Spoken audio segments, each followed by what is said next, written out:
President Donald Trump is seeking to impose high tariffs on other countries, leading to a potential trade war. Three on your side's Holly Emery speaks with economists on how an international feud could impact you here in Mississippi.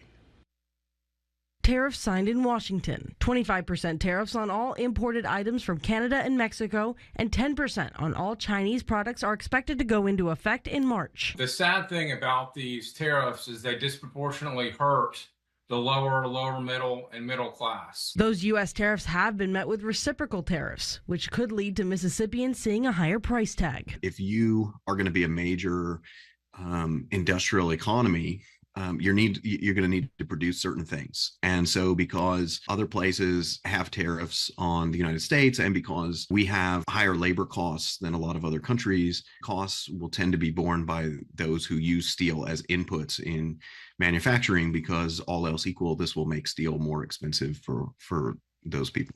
According to Mexico's Secretary of External Relations, Mississippi receives food items, automotive parts, and electrical equipment from Mexico, impacting the price on vehicles. Manufacturing, which is very big in Jackson, could be affected as well, because you have manufacturers and automobile suppliers needing these imported materials. And again, there could be a tariff on these. Canada imports a combined $722 million worth of petroleum and crude oil to the Magnolia State, meaning the price at the pump could increase as well. While world leaders have agreed to come back to the negotiating table, including the European Union, experts say consumers may have to adjust spending habits until tariffs are eliminated or resolved. Just really pay attention to what you buy and really think about where those things are coming from, and then just recognize that your consumption patterns might need to change to avoid higher prices in the event that you're spending a lot on imported goods. Holly Emery, 3 on your side.